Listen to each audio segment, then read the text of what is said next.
presentar primero a Jorge Montanari. Jorge es licenciado en biotecnología y doctor también por la Universidad Nacional de Quilmes. Es investigador adjunto de CONICET y trabaja en el laboratorio de bionanotecnología del Grupo de Biología Estructural y Biotecnología, también en la Universidad Nacional de Quilmes. Mariana Vendersky nos propuso dar una charla conjunta con él. Mariana es parte de LENIS, es médica neuróloga, es también doctora en medicina por la UBA, profesora de la UBA y también es profesora de nuestra maestría de neurociencias, y además es parte del equipo de neurofisiología intraoperatoria del Hospital Italiano, y a raíz de este trabajo están con Jorge trabajando hace un tiempo. Se cortó el audio. Sí. ¿Por qué? Ahí está. ¿Ves? Se va el audio, creo que, no sé si Sí. se silencia. Bueno, Sí. no sé qué parte se escuchó.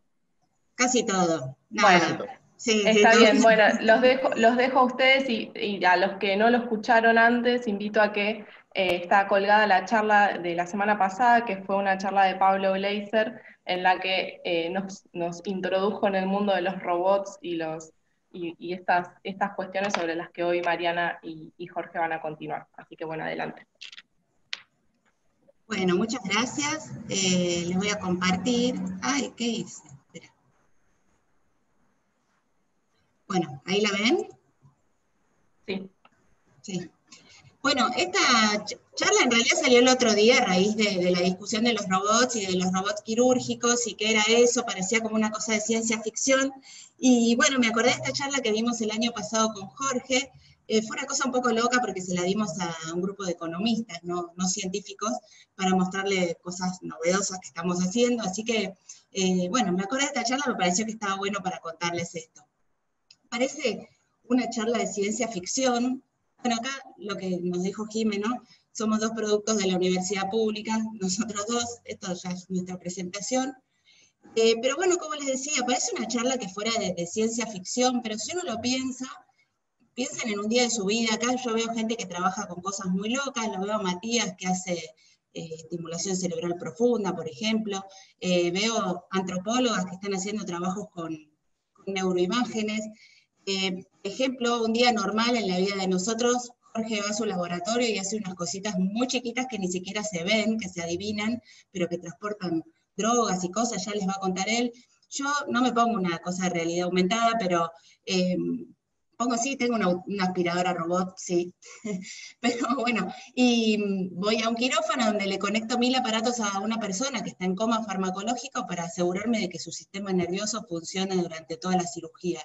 Si esto yo se los contaba 20 años atrás, me iban a decir que era un cuento de ciencia ficción. Ni hablemos de este año, que parece una ciencia ficción distópica de las malas, pero bueno, es eso, ¿no? Lo que estamos viviendo ahora. Todos trabajamos con muchas computadoras, con máquinas súper complejas. Lucy Alba me enseñó a usar un resonador que ve el cerebro en acción, que se prende de colores. O sea, es una cosa bastante loca. Pensemos cómo era antes. Hace muchos años, 10.000 años, ponele atrás, si una persona, vos eras el médico chamán de una tribu, suponete, y alguno empezaba con convulsiones,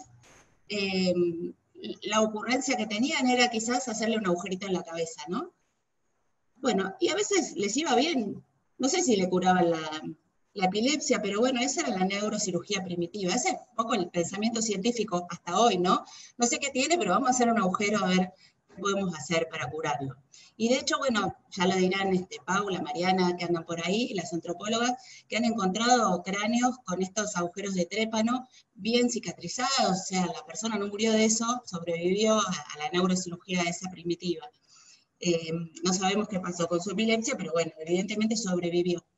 Más adelante empezaron a inventar algunos instrumentos un poco más delicados y te operaban, sí, tenían que hacerlo con mucha precisión y mucha rapidez porque no había anestesia, no había nada, así que, bueno, lo hacían con un poco de teatralidad, digamos, ¿no? Bien rápido te abrían y te sacaban alguna cosa, con un alto índice de mortalidad y complicaciones, y de hecho los cirujanos no eran muy bien vistos, eran más bien cirujanos barberos, se los llamaba. Pero después empezaron a ver una serie acontecimientos o de avances, ¿sí? Como que, por ejemplo, en 1840, alguien descubre la anestesia, que primero era éter, ¿vieron? Era un gas inhalado, donde se lo podía dormir al sujeto para operarlo, y eso fue un gran avance, porque entonces permitía hacer cosas mucho mayores, digamos, más invasivas, hacerle agujeros más grandes, sin que se diera cuenta. Sin embargo, si bien fue un súper avance y pudieron hacer muchas cosas más, se seguían muriendo mucho. Y esto fue porque todavía no habían descubierto el tema de los gérmenes, la antisepsia. John Lister, que seguro le suena de Listerine, fue uno de los que propuso que estaba bueno capaz lavarse las manos, no solamente después de la cirugía, sino también antes de la cirugía. Y con ese pequeño gesto ya fue un súper avance para que empezara a mejorar la cosa y no se infectaran tanto los pacientes. De hecho, bueno, a partir de los 50 empiezan a hacer cosas más osadas todavía, como por ejemplo trasplantes. En el 54 hacen un primer trasplante, que es algo re loco si uno lo piensa, sacarle un órgano de una persona y ponérselo a otra. O sea, pensemos cómo venimos avanzando en la historia para llegar a esto. En este periodo, entre los 50 y los 80, empiezan a inventar técnicas quizás no tan invasivas, que se llaman mínimamente invasivas, como por ejemplo técnicas endoscópicas, técnicas de angioplastía, seguramente oyeron hablar de eso. Yo aún así, para los que no son médicos, ¿no? Perdonen los médicos si por ahí es un poco redundante para ustedes. Hay instrumentos nuevos como la fibra óptica, bueno, la laparoscopía, ¿no? Entrar a un abdomen por el ombligo, nada más, o por un pequeño agujerito y hacer de todo ahí adentro. Eso es genial, súper novedoso y con un posoperatorio mucho mejor, por supuesto, pero todavía la magnificación, o sea, el aumento que tienen esas cámaras es poca para los cirujanos humanos. Entonces en los 90 también, que no es tampoco tan nuevo, ¿no? En los 90 empiezan a aparecer los primeros robots quirúrgicos, hay distintas marcas, ¿sí? Acá yo les puse algunos, Robodoc, Acrobot, después les voy a contar bien cómo funciona. Incluso hay uno que se llama Zeus, que hace la primera telecirugía, o sea, un cirujano que está muy lejos del quirófano, estaba participando en la cirugía que se estaba haciendo. Inventan también un catéter robótico que va por adentro del cuerpo y digamos, tiene una programación robótica. Bueno, otro que se llama Neurobot, etc. El más popular es el Da Vinci, ahora se los voy a contar. En los 2000 aparece otro concepto que son cirugías a través de accesos flexibles o de orificios naturales, digamos. Esto significa NOTES, ¿no? Cirugía a través de orificios naturales. Como por ejemplo entrar por el tubo digestivo, entrar por la uretra, por donde sea, y también eso lo hacen con distintos modelos de robots que pueden navegar a través de estos agujeritos naturales. Más adelante empiezan a hacer robots más chiquitos, o sea, piensen que todos estos aparatos, yo ahora les voy a mostrar unas fotos, los catéteres son chiquitos y los instrumentos por supuesto también, pero son aparatos enormes que te ocupan todo el quirófano. Entonces, a partir del 2010 empezaron a hacer aparatitos más chiquitos, microrobots, plataformas más flexibles, etc.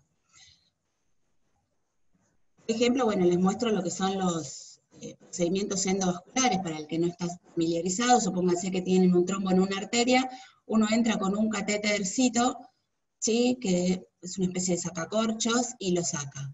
Eso, cuando nosotros empezamos la residencia, era casi impensable. Hoy lo podemos hacer para sacar un trombo en un cerebro, digamos, si uno lo hace en el tiempo preciso, ¿no? No hay que dejarlo estar mucho tiempo, porque ya si no, el cerebro que queda sin perfusión se muere. ¿Sí? Pero uno puede hacer esto que se llama trombectomía mecánica, que es genial. Sí. Bueno, de la misma manera podés hacerlo en otras arterias, podés poner, digamos, como dilatadores en la pared de las arterias para que no se vuelvan a obstruir, o podés entrar al corazón y arreglar las válvulas por catéteres de este tipo.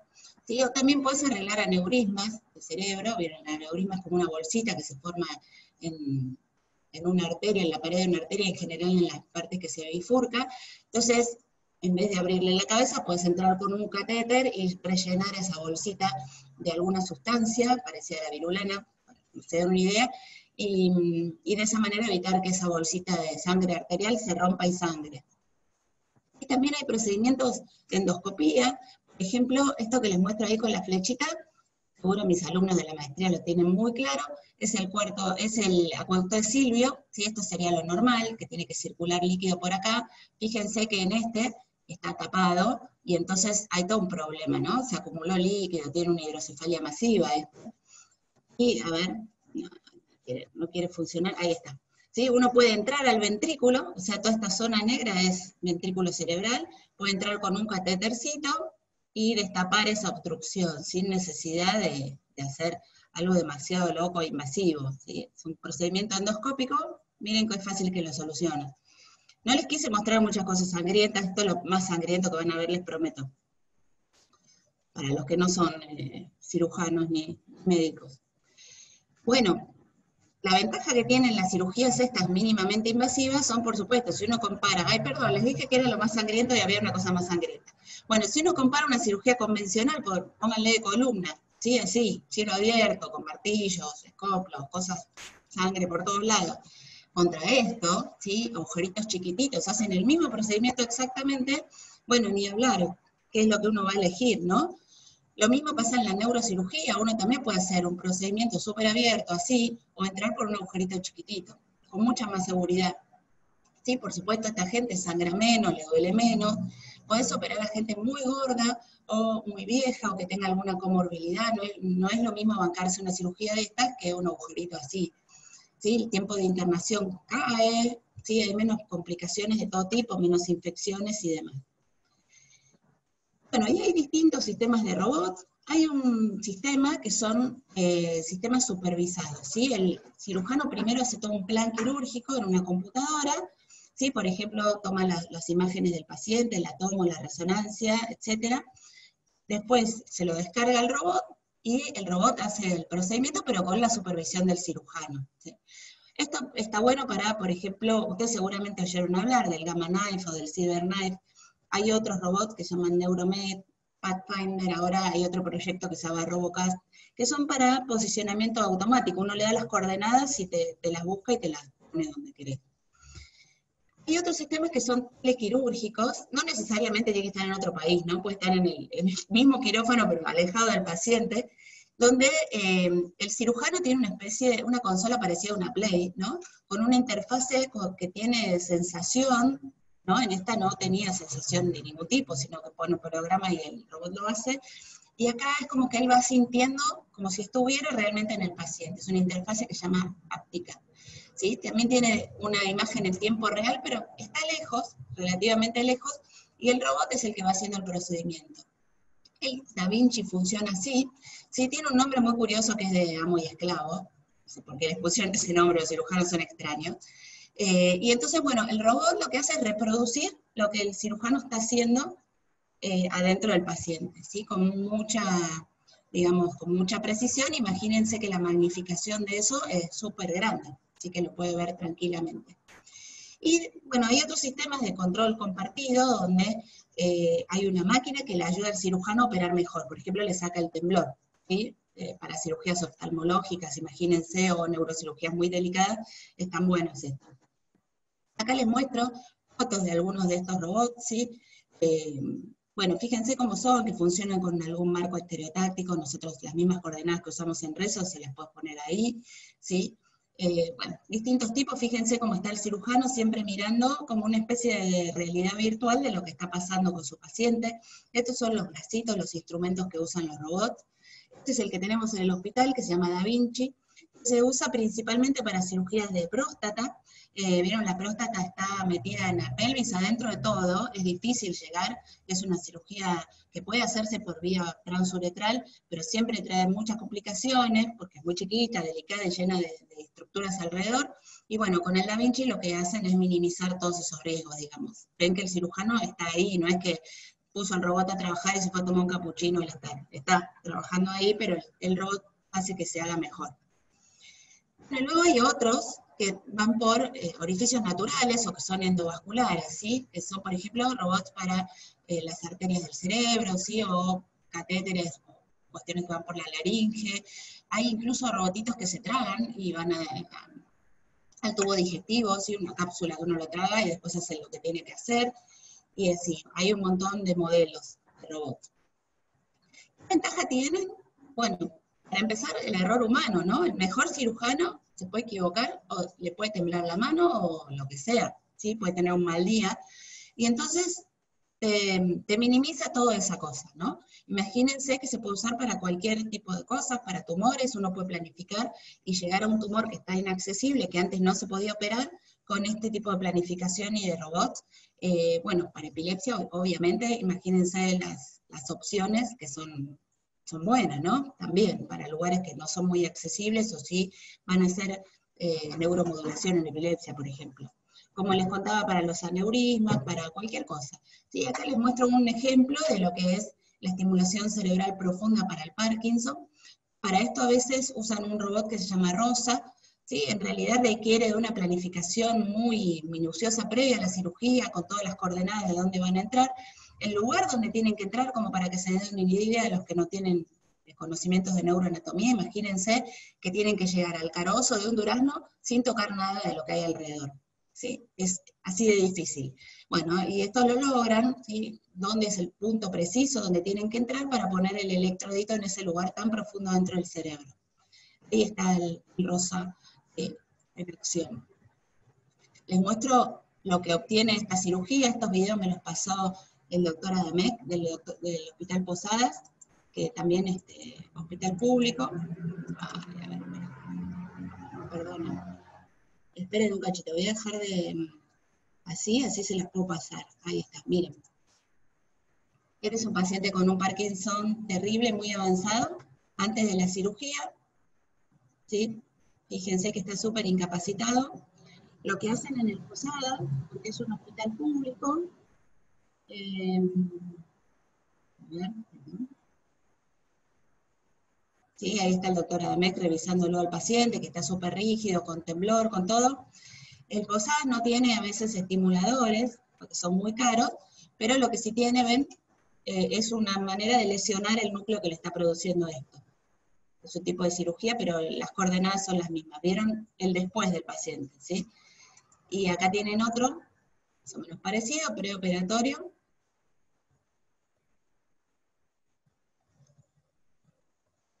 Como les digo, esta cirugía se hace en forma gratuita, y este es posoperatorio. Los núcleos que le lesionaron. Bueno, fíjense cómo la calidad de vida de esta gente mejora un montón, y como ven, en la cabeza no tiene ninguna huella extraña, ¿sí? Porque entraron por un agujerito, como les contaba. Entonces, bueno, los robots estos son cada vez más populares. La verdad que son carísimas. Creo que sale más barato comprarse un cirujano de oro puro, todo, ¿sí? Pero creo que en la medida que se vayan popularizando, van a ser cada vez más baratos. Y en verdad, si uno compara todas las complicaciones, ¿no? Los tiempos de internación, las infecciones y demás, te ahorran mucho de eso. Lo mismo que la técnica que hago yo, digamos, también es cara relativamente, pero es más caro dejar al paciente parapléjico secuelado. Entonces, bueno, eso es lo que hacen los analistas de costos cuando van a decidir implementar una técnica de esta. Cada vez son más seguros, cada vez son más inteligentes.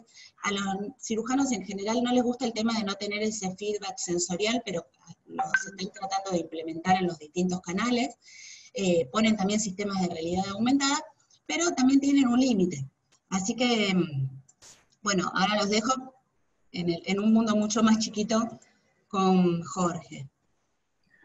Bueno, ahí es cuando llegamos a ver qué nos puede dar el nanomundo, ¿no? Cuando bajamos de la microescala, estos robots que nos mostraba Mariana se están moviendo con precisión milimétrica y hasta micrométrica, pero hay bastante más todavía al fondo de esa escala, como dijo Richard Feynman, ¿no?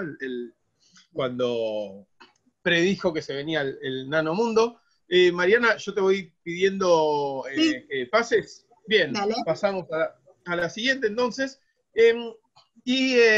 Acá tenemos público muy diverso, si hay alguien que haya nacido en los 50 en la sala o en los 60, si le hablaban durante su adolescencia de qué entendía por nano, podíamos pensar, esa persona seguramente pensará en Serrat, ¿no? Que era el significante, y los que crecimos en los 80s y 90s pensamos nano, la novela de Gustavo Bermúdez y Araceli González, pero no teníamos todavía esta invasión del mundo nano que sí tienen ahora los chicos y las chicas que ya empiezan a tocar estos temas en la currícula escolar, ¿sí? Entonces, pasamos. ¿Pasó? Sí, gracias. Entonces hablamos de nanotecnología cuando hablamos de controlar y manipular la materia en la escala nanométrica, ¿sí? Y esto es estar hablando del orden de la millonésima parte de un milímetro, eso es un nanómetro, ¿no? Y podemos trabajar ahora con estructuras que van desde unos pocos hasta un par de cientos de nanómetros. Entonces, si pasamos la siguiente, ahí hay, para tomar una dimensión de la nanoescala, esa es una foto que tomé de la fila del colectivo a la salida de la Estación Constitución, había más o menos 7 metros de personas, una atrás de otra, y entran ahí, como ven, unas 9 personas, no había distancia social todavía cuando yo tomé esta fotografía, pero imagínense que si cada persona ocupase un nanómetro nada más, en esa misma fila, que tiene unos 7 metros y medio, podrían caber los 7.500 millones de personas que constituyen la humanidad entera en este momento, ¿sí? Así que estamos hablando de una reducción muy drástica de la escala. Pasamos, y entonces lo interesante acá es ver si esto lo hacemos por una cuestión nada más de moda, que bueno, se puede ir más abajo, vamos a ver qué hay en el mundo nano, o si realmente hay una diferencia respecto del comportamiento de la materia en la macroescala, que llega hasta la microescala, hasta ahí la materia se comporta igual. Lo que pasa cuando vamos más abajo todavía. Sé que el auditorio es muy diverso, así que les voy a hablar en general, sin tratar de complicar mucho la cuestión. A la izquierda ahí hay un cubo, esta imagen la robé de internet, por supuesto, se encuentra bastante. Si tenemos un cubo, en ese caso tiene 1 centímetro cúbico, ¿no? 1 centímetro de altura, de profundidad y de largo. La mayoría de las moléculas que constituyen ese cubo está adentro, ¿sí? Y solamente tenemos algunas ubicadas en las 6 caras de la superficie. Pero si nosotros dividiéramos este cubo en cubos cada vez más pequeños, como se ve en la imagen del medio y en la de la derecha, que ya tiene tamaño nanométrico, tendríamos cada vez más moléculas expuestas en la superficie. Y ocurre que justamente por el tamaño que suelen tener las moléculas y ya lo que es la escala atómica, cuando bajamos de 100 nanómetros, como se ve en esa gráfica, se empieza a disparar exponencialmente el número de moléculas que tenemos en la superficie, ¿sí? Así que si pasamos a la próxima, yo acá hice un esquema muy sencillo de lo que sería un pedazo de oro. ¿Qué les quiero mostrar con eso? Que las propiedades de cualquier material para nosotros que vamos a percibir, el comportamiento material está dado por la mayoría de sus átomos o de moléculas. En este caso, fíjense que el cuadrado grande de la izquierda sería un pedazo macroscópico de oro que tiene solamente algunos átomos ubicados en la superficie y la mayoría están en el interior. Nosotros vemos un oro sólido dorado, pero si nos vamos hacia la nanoescala, que serían los 2 ejemplos de la derecha, llega un punto en que vamos a tener más átomos expuestos en la superficie que en el interior de ese oro, y un punto en el que ya vamos a tener todos los átomos en la superficie directamente, que son, por ejemplo, nanoclústeres de oro, de 8 átomos de oro que estamos preparando en este momento en mi laboratorio. Pasamos a la siguiente, y entonces vemos que si yo en la macroescala trabajo un lingote de oro para hacer lo que sea cada vez más chico, voy a seguir teniendo oro. Hasta acá no les digo nada llamativo, pero si vemos lo que pasa en la nanoescala, dame un clic, vemos que, uno más, cuando nos vamos ahí a la nanoescala, el oro ya deja de ser dorado y pasa a ser verde o pasa a ser rojo, ¿sí? Justamente porque tenemos cada vez más cantidad de átomos expuestos en la superficie. Es decir que el nanomundo revela una potencialidad asombrosa y muy versátil de los materiales. La regla sería que la manera en que se comporta un material en la macroescala es muy diferente a cómo se va a comportar el mismo material en la nanoescala. Por eso es que realmente esto es una revolución que abre una cantidad gigante de posibilidades. Pasamos a la siguiente. Y les digo, por ejemplo, aparecen efectos cuánticos cuando nos vamos a esa escala, sin complicarnos. Digamos que hay objetos que ya tienen tamaño menor a lo que sería el excitón de Bohr, por así decir, son más pequeños que las ondas de luz en sí mismos, y así aparecen los quantum dots, que son nanocristales semiconductores. que hoy en día están en la tecnología de las pantallas estas QLED 4K, justamente por la posibilidad de altísima definición, ya que tienen tamaño de unos pocos nanómetros y pueden emitir luz muy intensa, de un color muy específico. Ahí, como ven, también hay aplicaciones en bioimágenes que ya tienen más de 15 años, ¿sí? Se pueden teñir distintos compartimientos subcelulares, se pueden tener tumores in vivo, como se ve en la foto del ratón. Te pido la siguiente, Mariana. Y así llegamos a esta otra parte muy importante de la nanotecnología aplicada a la medicina, ¿no? Que es justamente la nanomedicina, viene a ser la intersección de este nuevo paradigma que es la nanotecnología con parte de la medicina, que va a tener la particularidad de permitir que lleguemos a diagnósticos y tratamientos mucho más precisos, por esta posibilidad de ir trabajando a nivel inclusive subcelular, ¿sí? Y esto se logra a través de sistemas de liberación controlada, sobre todo. Te pido un clic. Ahí estamos. Que nos van a permitir controlar la farmacocinética y la biodistribución. Sé que no hay público muy diverso, así que lo voy a decir de manera muy sencilla. La farmacocinética tiene que ver con cuánto tiempo se encuentra un fármaco dentro de nuestro cuerpo, cómo es su tránsito, desde que lo tomamos o nos lo inyectan hasta que se excreta. Y la biodistribución tiene que ver con a qué lugares del cuerpo se va a distribuir, ¿sí?, este fármaco.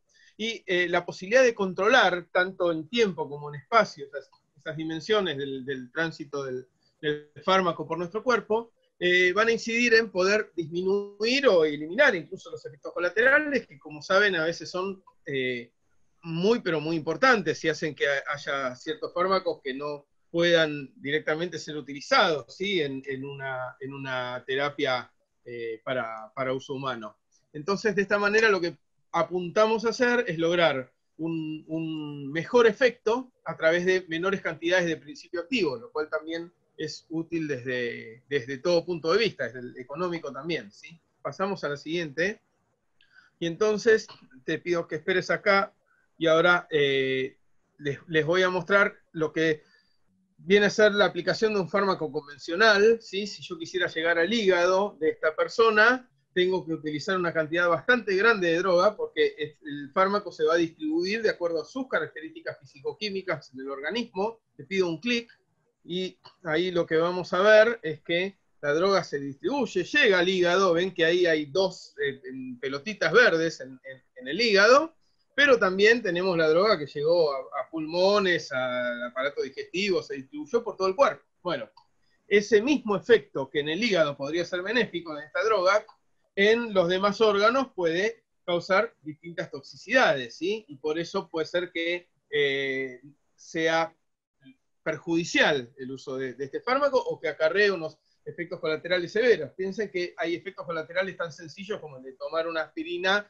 y luego sentir un dolor fuerte en el estómago, ¿no? Hay gente que no lo tolera, o el tema de la anticoagulación. Imaginen cuando subimos ya a medicamentos que tienen efectos bastante más importantes, como podría ser cualquier medicamento oncológico, cuyos efectos colaterales saben que son mucho más importantes.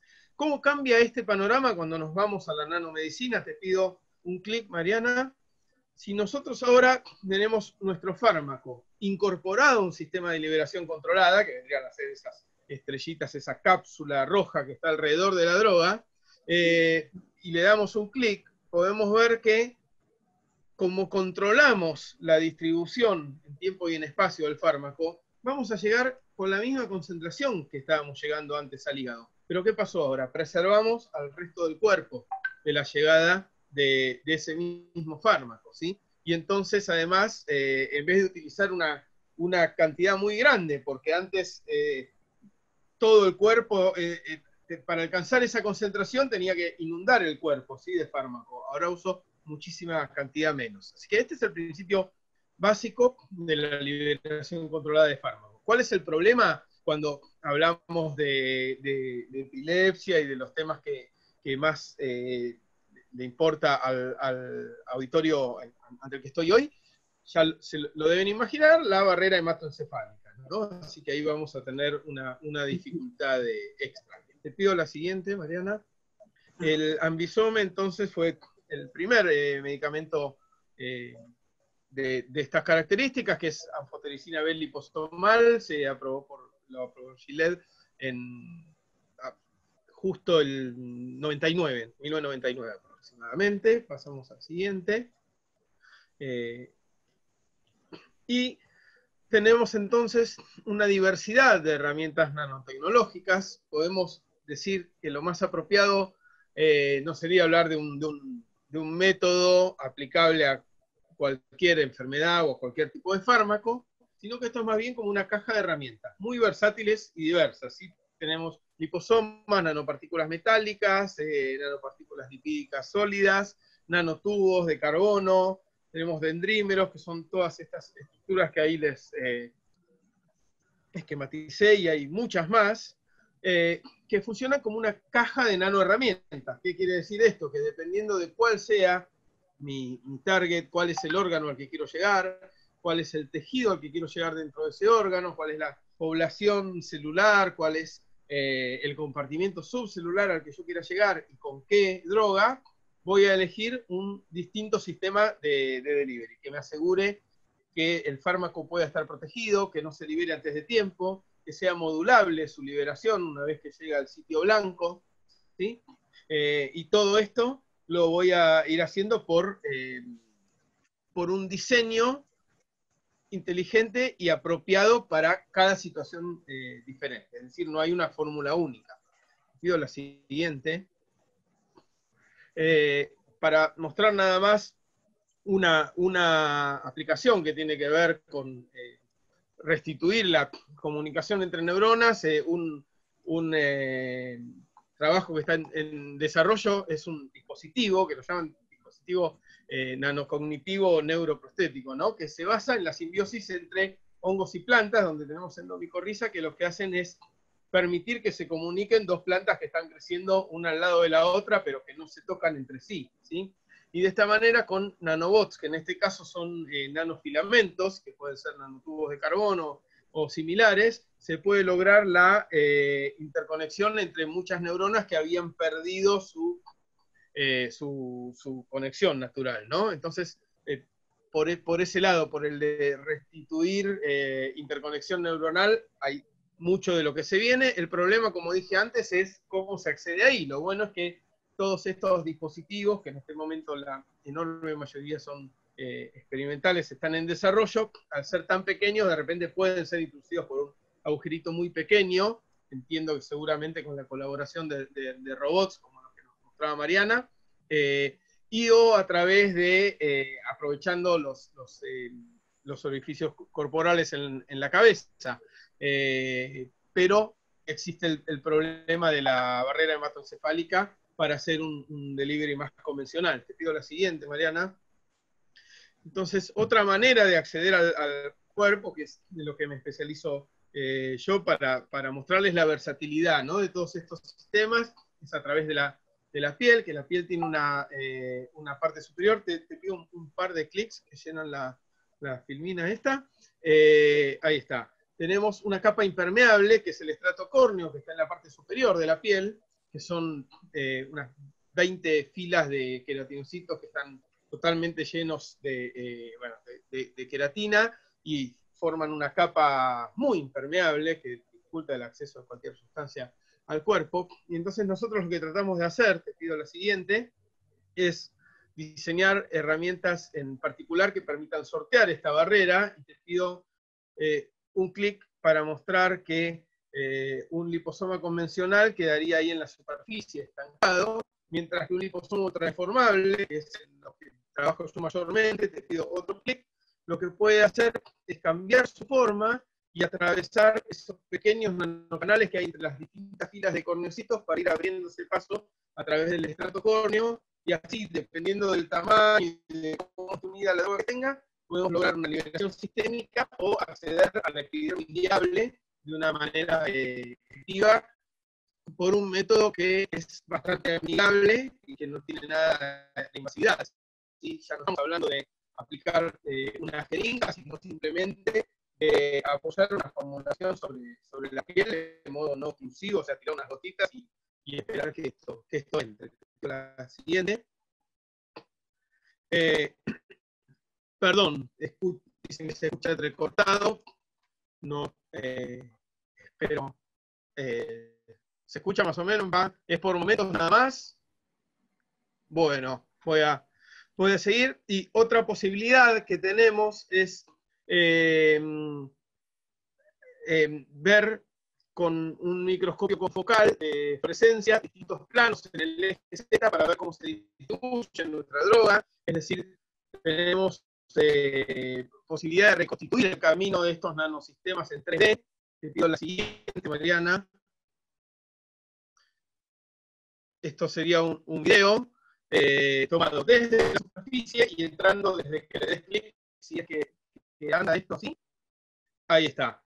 Esto es como vamos adentrándonos desde la superficie de la piel ya hasta la epidermis viable, siguiendo una sonda fluorescente con la que está marcado nuestro nanosistema, con lo cual vemos que efectivamente esto nos permite adentrarnos en el cuerpo. Te pido la siguiente. Y acá para darles un ejemplo, lo que estuvimos haciendo el año pasado en el laboratorio fue trabajar con una droga oncológica. Ahí el costo que hice 28 cápsulas, 450.000 pesos. Esto en realidad no lo actualicé desde cuando di una charla similar con Mariana el año pasado. No sé si ustedes saben que, por esto es una novedad para ustedes, que el dólar en Argentina sube de precio a veces, de una manera inesperada, llamativa y sostenida y muy persistente. Así que les puedo decir que estamos hablando de más de 1.300.000 pesos en este momento, ¿no? Para ese tratamiento de 28 cápsulas que hace un añito menos eran 400.000 pesos.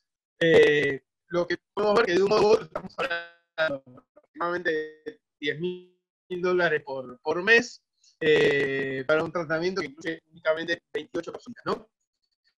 Lo que hicimos nosotros fue pensar a través de la dosis, que eran 150 miligramos por día, cuánto realmente llegaba a la piel. Este es un medicamento oncológico que está destinado a entrar en células de tumores de carcinoma basal, y lo que logramos hacer fue un sistema de delivery, de entrega de activo para mandar ese mismo principio activo del mismo virus con un nanosistema de delivery cutáneo, y llegamos con la misma o más concentración todavía a la altura de la piel donde están los tumores, usando 2.500 veces menos cantidad de droga, ¿sí? Se entiende entonces la importancia de poder trabajar en estos sistemas, porque este medicamento conlleva una cantidad muy importante de efectos colaterales, ¿sí? Y de esta manera se está evitando la circulación sistémica, seguramente reduciendo muchísimo los efectos colaterales. Ahora lo vamos a empezar a ver a partir de este año. Ay, qué lástima, lo que se escucha mal. Perdón, no sé qué hacer con esto del audio. Estoy en el lugar de la casa donde supuestamente anda mejor esto. Dale. Ahí vamos a ver si anda mejor así. Si no tengo un micrófono a mano, lo que voy a hacer, me voy a ir más cerca del router. Perdón. Bueno, otra posibilidad que tenemos nosotros es la de trabajar con terapia fotodinámica, ¿sí? Acá estoy al lado del router, así que más que esto no les puedo ofrecer ahora, perdón. Bueno, te pido la siguiente. Entonces, no sé si se terminó de entender esto, calculo que sí. Vamos a la siguiente, entonces. Y hasta ahora yo les mostré la posibilidad de meter un fármaco dentro de un sistema de entrega de drogas. Bueno, pero ¿qué ocurre? A veces el fármaco en sí puede ser el mismo nanosistema. Es decir, la nanotecnología no solamente nos va a permitir trasladar una droga a un sitio de acción, sino que el mismo nanoconstructo puede ser el fármaco en sí, ¿sí? acá estamos, les muestro uno de los trabajos que tenemos en progreso, que es el de la obtención de puntos cuánticos de carbono, ¿sí? Que los hacemos a partir de té verde, ahora los estamos haciendo a partir de yerba mate también, ya que teníamos en el laboratorio una gran cantidad de yerba mate usada diariamente, que es lo que se necesita para utilizar esto como fuente de carbono. En este caso, el approach es completamente diferente al que les mostré antes. Antes, por ejemplo, un liposoma, que es lo que usábamos para transportar las drogas, se componen de abajo hacia arriba. A partir de lípidos por separado, se juntan los lípidos y se arma el liposoma. Eso es un proceso que se llama bottom-up, ¿sí? Va de abajo hacia arriba. ¿Se compartió la pantalla, puede ser? ¿O me ocurre a mí nada más esto? Me parece que fue porque se desconectó Cayó Mariana, ¿no? A ver bueno, si ahí vuelve. Mientras les cuento eso, que tenemos los métodos que se llaman bottom-up, donde a partir de lípidos individuales yo genero un liposoma, por ejemplo, ¿no? O a través de lípidos individuales genero una nanopartícula lipídica. Y están estos otros métodos que son justamente al revés, que se llaman top-down, donde lo que yo hago es precisamente lo contrario. A partir de una estructura grande, tamaño milimétrico o micrométrico, la destruyo de tal manera de poder elegir con qué pedazos más chiquitos quedarme, ¿sí? Y entonces ahí tener nanoobjetos, ¿sí? Es la diferencia entre si yo dejo caer un vaso de vidrio y se me va a partir, no sé, en unos 10, 20 pedazos, y que a ese vaso de vidrio yo lo arrojase con muchísima fuerza, o le empezase a dar martillazos hasta que queda un polvito muy finito. Bueno, si pensamos estos mismos procesos, pero hechos con muchísima más fuerza, mucho más drásticos, vamos a llegar al punto en el que podemos apartar los pedazos más grandes y quedarnos con nanoobjetos, ¿sí? Fruto de esa técnica. Y esas técnicas son las que se llaman, por el contrario, top-down, ¿sí? Vamos desde lo grande hacia lo pequeño. Esos puntos cuánticos de carbono, que ahora les vamos a mostrar apenas vuelva la filmina, lo que permiten hacer es empiezan a experimentar ese confinamiento cuántico que les decía, con el cual al recibir energía, por ejemplo en forma de luz visible, o de un láser que tenga poca intensidad pero buena penetrancia, que esté cerca del infrarrojo, es decir, que apuntamos con un láser totalmente inocuo a la piel luego de agregar estos nanosistemas, podemos generar distintos efectos. Uno de ellos es una alta intensidad de emisión de fluorescencia. Eso nos va a servir para diagnóstico, ¿sí? Por bioimagen. Podemos hacer que ese punto cuántico vaya a un tumor, lo marque, y después podemos ver la luz que emite ese tumor. Pero a la vez, dependiendo del punto cuántico, cómo lo fabriquemos, vamos a poder lograr que, en vez de emitir luz, lo que termine siendo sea generar toxicidad a través de especies reactivas del oxígeno. Esto es decir, transformar la luz que le llega en energía que se la va a trasladar a alguna molécula que pase cerca, volviéndola muy reactiva. ¿Qué es lo que nos permite eso? Toxicidad muy localizada. Es decir, que puede atacar a todo lo que esté cerca, y cuando digo cerca hablo muy, pero muy cerca, es decir, un radio de unos 100 o 200 nanómetros, con lo cual yo podría estar preservando el resto de las células donde no haya entrado, ¿sí? el punto cuántico. Esa posibilidad de hacer a la vez diagnóstico, como les decía, con la luz, y terapéutica, como les decía, con toxicidad localizada, es lo que se llama teragnóstica, ¿sí? Que es la combinación de terapia y diagnóstico, ¿sí? Eso se puede lograr a veces incluyendo distintos tipos de puntos cuánticos en un mismo nanosistema, etc. Voy a ver si les puedo compartir yo. Ahí, Jorge, no sé si querés aprovechar que hay algunas preguntas que fueron surgiendo. Sí, está bien, vamos a hacer eso mientras. Hasta que Mariana se conecta. Fíjate que en el chat la última pregunta es de Carlos, que te pregunta de qué forma seguía la llegada al blanco del nanofármaco. Bien. Cuando nosotros tenemos un fármaco convencional, como les dije, la distribución depende de sus propias características físico-químicas, ¿sí? Si es muy polar, si es, bueno, de sus características. Cuando está dentro del sistema de delivery, depende de las características de ese sistema. A veces la guía es muy inteligente, a veces la guía depende únicamente de un buen diseño al principio. Para decirlo de otra manera, supongamos que nosotros queremos acumular cierta droga en hígado, ¿sí? Que es algo que puede ser útil si queremos, no sé, por ejemplo, limpiar reservorios de tripanosomas, ¿no? En Chagas crónicos que todavía no se ha pasado el corazón y sabemos que los macrófagos de Kupffer están muy infectados en el hígado y queremos hacer una droga que se concentre mayoritariamente ahí. Bueno, si nosotros encapsulamos un antichagásico en liposomas que tengan unos 150 nanómetros de diámetro y eso lo soltamos al torrente sanguíneo, el único lugar donde van a poder extravasar es en las penetraciones hepáticas, porque si no van a estar en circulación sin poder salir del torrente sanguíneo. Es decir, que ahí, por una cuestión de tamaño nada más, logramos dirigir una droga. En otros casos, cuando tenemos nanopartículas magnéticas, para mostrarles la versatilidad esta, ¿no? De la que les hablaba. Podemos tener nanopartículas magnéticas que se les pone, por ejemplo, ácido fólico para que tengan una acumulación grande en tumores por el receptor de fólico que está sobreexpresado en un tumor, y luego poner a la persona entre dos magnetos que lo que hacen es hacer que vibre la nanopartícula magnética y que esa energía de vibración se transforme en energía térmica y que entonces se eleve la temperatura por encima del crecimiento óptimo del tumor y poder matarlo de esa manera, ¿sí? Es decir, es también muy, pero muy versátil la posibilidad de modular ese tránsito del nanosistema hasta el órgano blanco.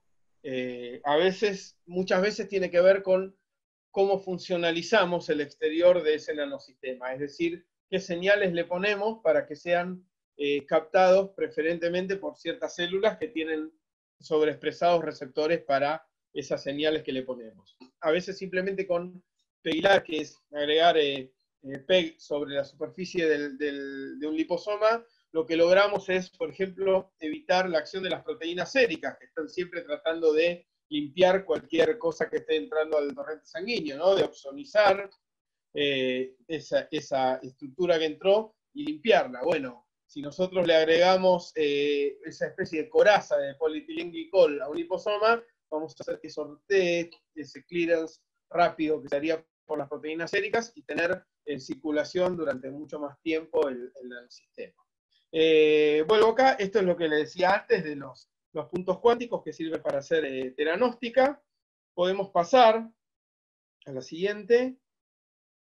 Y otra aplicación, simplemente para mostrarles lo versátil que es esto, que estamos haciendo ahora en la UNCI. Estamos, bueno, justo arrancando, habíamos terminado de conseguir la aparatología cuando vino el parate este, es la de utilizar señales tan particulares como la señal Raman, que es un tipo de espectroscopía muy, muy particular, para poder hacer diagnóstico por inteligencia artificial, ¿sí? Si nosotros con un láser podemos llegar a obtener un espectro Raman de una célula tumoral y luego compararlo con la señal Raman, una señal espectroscópica de células que no han generado un carcinoma basal, podemos discriminar los patrones correspondientes a células cancerosas y células no cancerosas y crear un dispositivo diagnóstico que sea muy rápido y preciso, ¿sí? Que no dependa, que pueda saltar,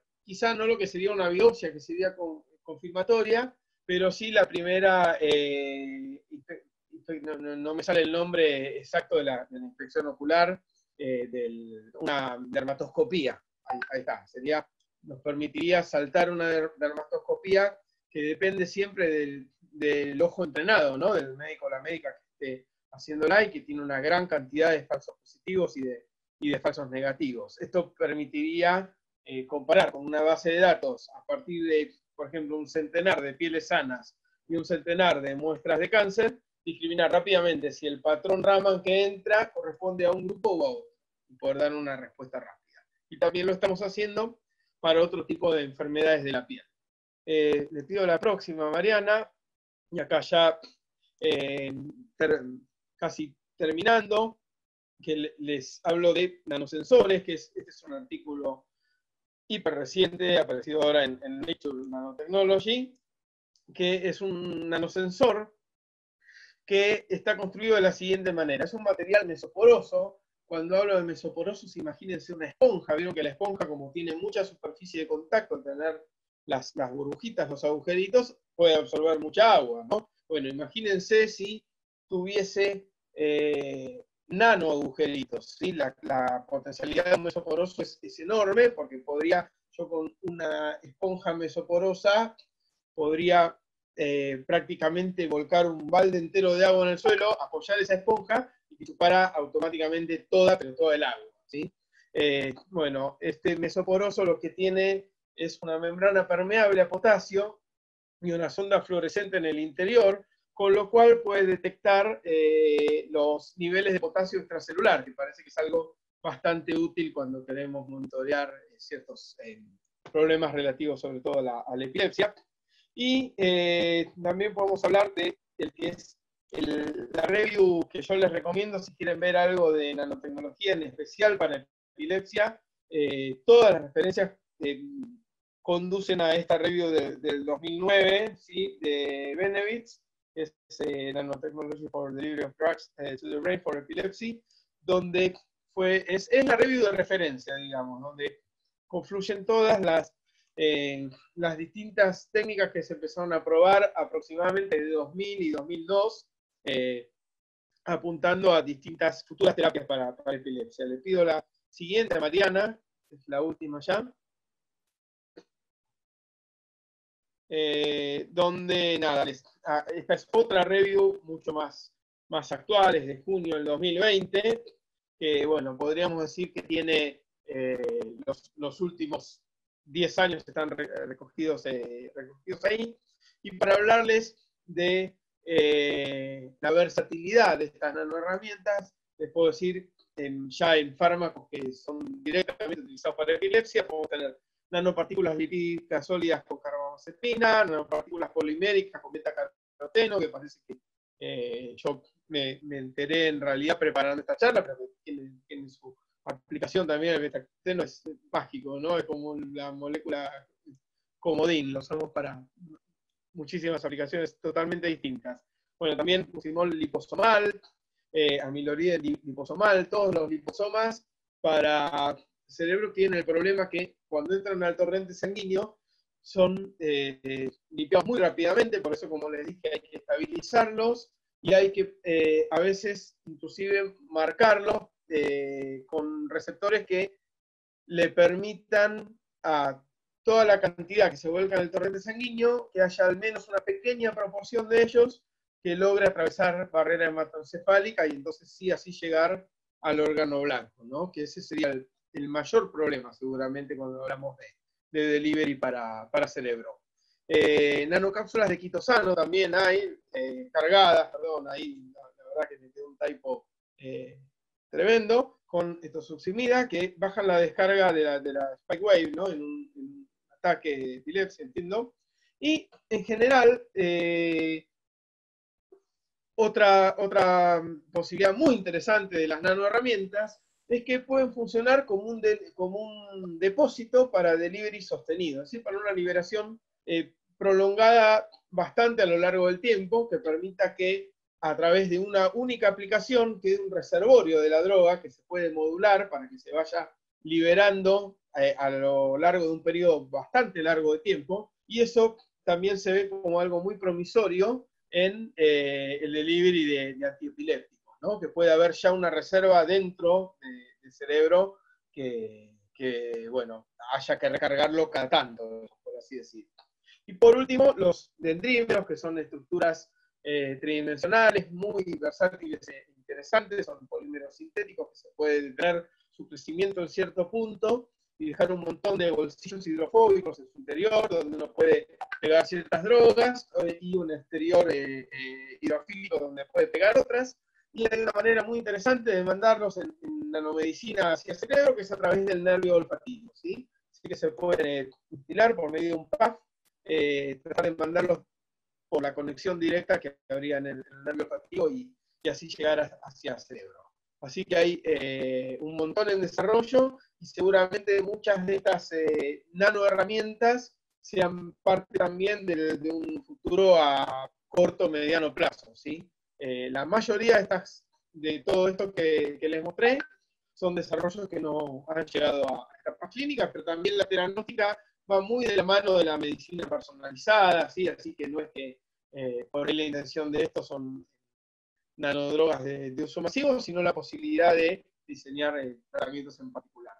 Le vuelvo a pasar entonces acá la posta a Mariana, y si quedaron preguntas, entiendo que las vemos al final. Así que volvemos a Mariana.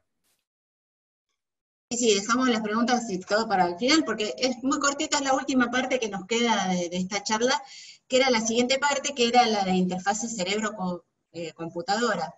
Bueno, esto además de hacer procedimientos terapéuticos, invasivos, todas estas cosas, en algún punto también sirven para ayudar a gente que tiene secuelas insalvables, como por ejemplo personas que están encerradas en su cuerpo.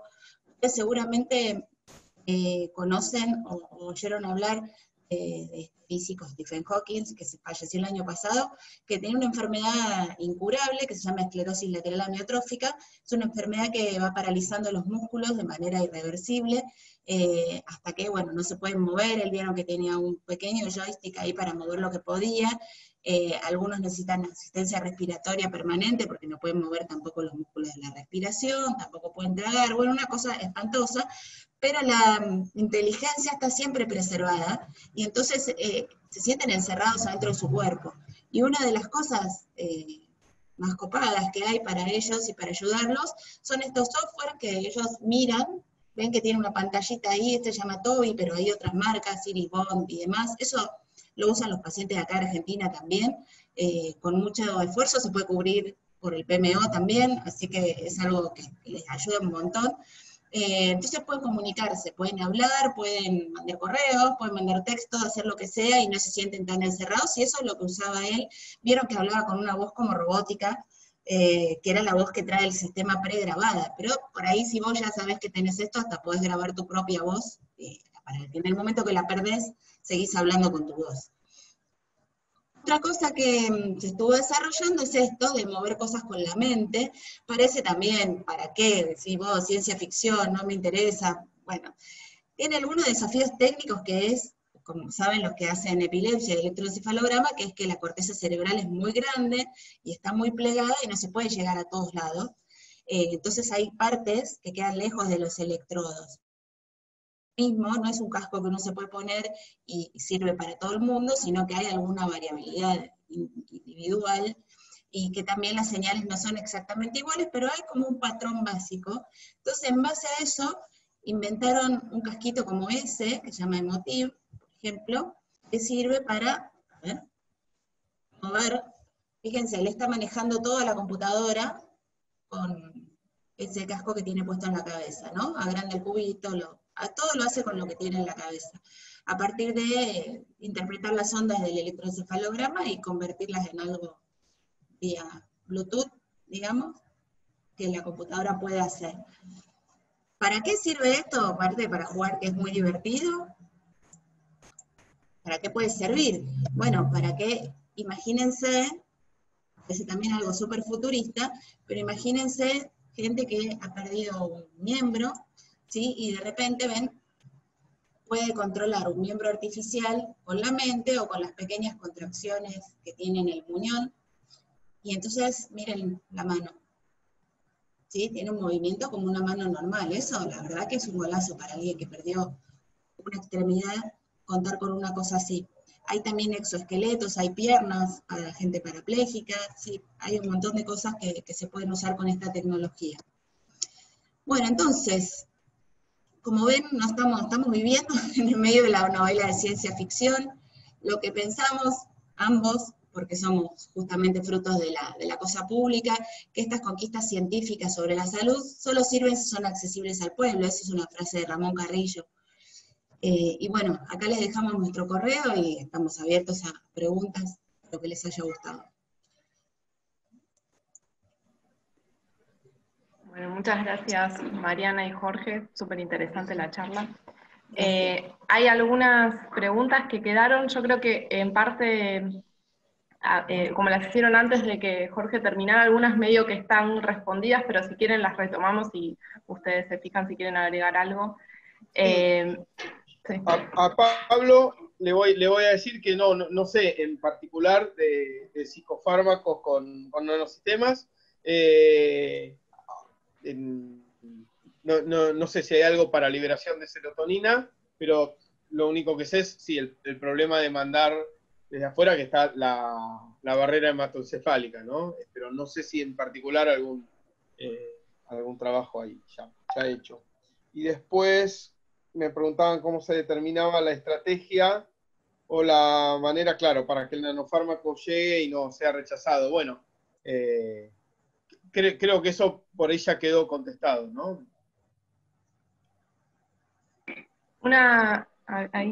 Hay drogas para epilepsia en el país, entiendo drogas, o sea, sistemas de nanosistemas pensados para Sí. epilepsia, No. ¿no? Que yo sepa, por lo menos no. Todavía hay, la verdad, sin que nada de esto que yo haya mostrado sea mentira, lo que no se ha dado, que se esperaba hace unos 10 años, es que ya haya explotado. Tendrían que haber explotado la cantidad de drogas nano disponibles en el mercado para el 2020, más o menos, por las predicciones y las previsiones que había hace 10 o 15 años, y eso todavía no ha ocurrido. Cada vez hay más nanodrogas, pero eso viene a un ritmo un poco más lento, lo cual ha generado ahora un conflicto político también entre distintas, digamos, hay una interna en el sector público norteamericano, sobre todo, que ahora decidió quitarle un poco de dinero a la Control Release Society, que es, digamos,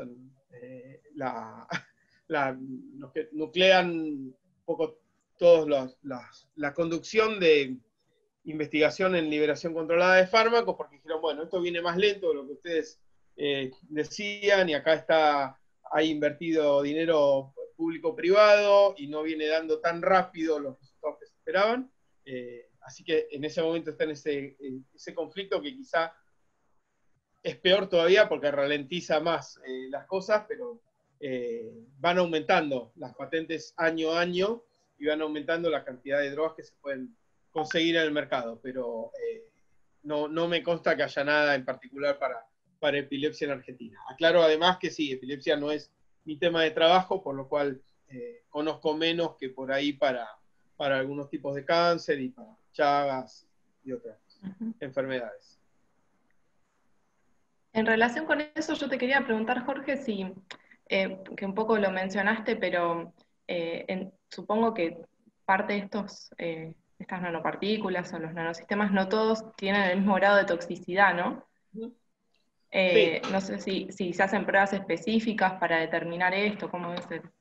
Sí. A ver, esto puede ser similar a lo que sea cualquier desarrollo de cualquier fármaco, aunque no sea nano, ¿no? Obviamente, primero tratás de predecir si va a ser tóxico o no. Por ejemplo, si usas un liposoma catiónico, ya sabés que vas a tener problemas, porque las cargas positivas mucho no le gustan a los seres vivos. Después, obviamente, tenés toda una etapa de ensayos bioquímicos donde, digamos, cualquier revista buena de nanotoxicidad te pide por lo menos, calculo que eso ya es un estándar que excede a lo nano y es en general, ¿no? Trabajar con 3 ensayos bioquímicos diferentes, ¿no? Que te permitan estar sensando distintas interacciones de tu fármaco con las células, hacerlo en 2 o 3 líneas celulares diferentes también, para estar viendo cómo actúa en el target, pero cómo podría actuar también en otro tipo de células si llegase por circulación sistémica. Y después, obviamente, sí, toda una preclínica que nosotros ahí en Quilmes, por el principio de las 3R, ¿no? De reducir, reciclar y reemplazar, tenemos un bioterio de zebrafish, que lo que permite trabajar con peces cebra a diferencia de un bioterio convencional, es que podemos trabajar con huevos, con embriones o con larvas, en una única puesta de los peces cebra. Tenés cientos de huevitos sobre los cuales probar la toxicidad, teratogenicidad, se pueden diseñar un montón de ensayos diferentes con un N altísimo. Imagínate, es como un sueño fantástico para quien está más acostumbrado a trabajar con ratones, por ejemplo, decirle, mirá, en 4 días podés tener un ensayo preclínico completo con un N de 140 en cada réplica, ¿no? Que uno diría, bueno, no sé, son todos los ratones que pensaba usar en un año y lo tenés en una semana, y aparte a partir de huevos nada más, huevos fecundados, ¿no? Digamos que es mucho más sencillo para obtener la aprobación del SICUAL, etcétera, porque estás haciendo una aproximación muy rápida y buena. ¿Eso te va a permitir saltar el resto de la etapa preclínica? No, pero te va a permitir ya tener una idea de la toxicidad in vivo, y entonces ya ir directamente a la sintonía fina en el preclínico, ¿sí? Vas a terminar usando muchísimo menos ratones, y ya teniendo mucha más idea de las concentraciones que pueden ser letales o teratogénicas, etc.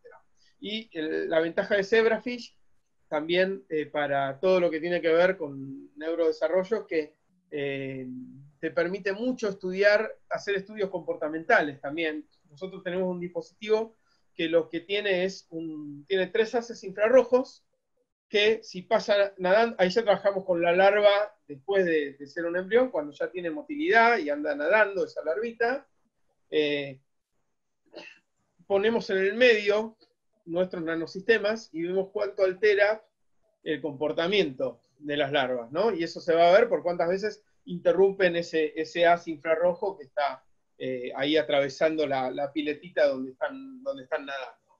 Entonces, de esa manera también podés ver cómo influye en el desarrollo del sistema nervioso del animal. Si bien es un modelo sencillo, lo bueno es que es bastante conocido y podés saber día a día cómo se van desarrollando los sistemas. Entonces, muy buena y concluyente una prueba de algo que te altera comportamiento a los 3 días, es diferente de algo que lo altera a los 5 días, porque también se forma la barrera hematoencefálica en esos primeros días de desarrollo para el animal, entonces podés jugar a eso, a saltear esa barrera. Así que esa es otra manera de probar tanto la llegada como los efectos tóxicos, ¿sí? Y después, bueno, nosotros, lógicamente, en un laboratorio chico, no llegamos a nada de preclínica ahora, pero sí, por ejemplo, con el Vismodegib, que es esa droga que les mostraba para cáncer de piel, reducimos 2.500 veces la cantidad aplicada. Ahora empezamos con Daniel González Maglio, que probablemente algunos de ustedes lo conozcan, en Farmacia Bioquímica de la UBA. Estamos arrancando el modelo preclínico con él, que bueno, van a ser ahora un par de años. Queremos ver si los mismos resultados que tuvimos en pedacitos de piel aislados los podemos tener ya en un carcinoma basal desarrollado en potón. Buenísimo. Bueno, ¿alguien tiene alguna otra pregunta? Si nos quieren mandar al chat o directamente decirnos. Yo tengo una, mientras por ahí alguien más se anima. Estaba pensando como en las 2 partes de la charla, ¿no?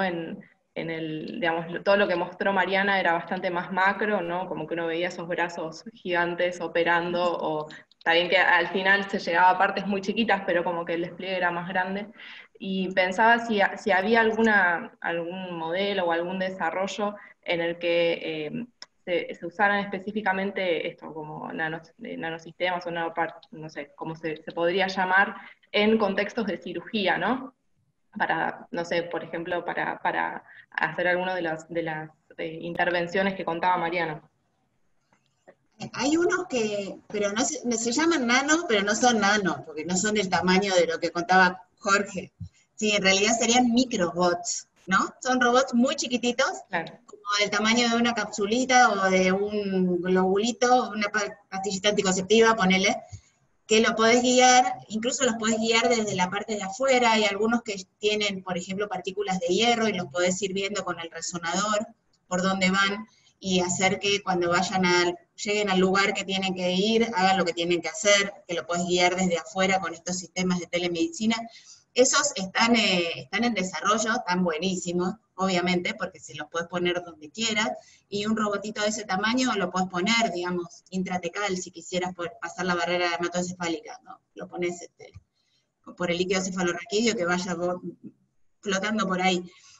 Pero bueno, todavía no están súper avanzados, pero me parece que posiblemente sean una herramienta a futuro. Creo que están buenísimos. Sí, la verdad que lo de ahora, viste, te mostré el Da Vinci, es un monstruo. Cuando armamos Claro. eso, quilombo, sí. Yo no estoy en esa, yo estoy en la de neurocirugía, que por ahí andaba Matías Nayar también, que cuando llevan también el neuronavegador y toda la historia, y es un despliegue entre toda la gente, porque hay uno que maneja esto, el otro maneja el otro, y más todos los robots y todos los humanos, y se arma un lindo quilombo en el quirófano. Pero bueno, una cosa más chiquita, creo que puede ser a futuro, espero que no muy a futuro, porque esto va avanzando tan rápido que realmente... Seguro. Ahí Hernán decía si podía hablar. Adelante, Hernán, sí. Hola, ¿qué tal? Mi nombre es Hernán, yo soy estudiante de medicina de la UBA y quería contar que yo últimamente en este tiempo estuve haciendo varios webinars de distintas sociedades y que me encontré con un montón de tecnologías en las cuales todavía no había visto en la carrera y me sorprendió muchísimo, más que nada del lado de la cirugía y del lado de la cardiología, con el tema de la cirugía mini-invasiva, abordajes quirúrgicos que la verdad que nunca me había imaginado. O como por ejemplo en el tema de antes para visualizar, no sé si acá todos tienen mucha idea, pero bueno, el tema de la vía biliar, que más que nada lo único que se podía hacer era una CPR, ahora está el Spyglass, que puedes visualizar directamente como una endoscopía. O en el tema de cardiología, me encontré el otro día en charlas el tema de que directamente endovascular se puede hacer ecografía o tomografía con tipo OCT. Así que la verdad con el tema del desarrollo de estas tecnologías estoy muy, muy sorprendido y veo cómo va avanzando todo y bueno, simplemente quería hacer ese comentario. Genial, gracias. Bueno, ¿alguien más tiene alguna pregunta? Creo que ahí respondí todo. Bueno, muchas gracias Jorge, muchas gracias Mariana. Yo también le quiero agradecer a Jorge, que es un lujo tenerlo. Gracias por aceptar la invitación. No, por favor, yo un millón de gracias a Mariana y bueno, a todos y todas ustedes. Y bueno, un gusto también para mí participar. Lamento los problemas del audio. Uno cree que No fue para tanto, no fue para tanto. Peor yo que me corté, mucho futuro, pero... Bueno. Es verdad. Bueno, después va a estar seguramente en la página del Instituto de ENIS el link para la charla, así la pueden volver a ver o difundir a quienes quieran. Bueno, buena semana para todos, nos vemos. Dale, gracias. Gracias. Gracias.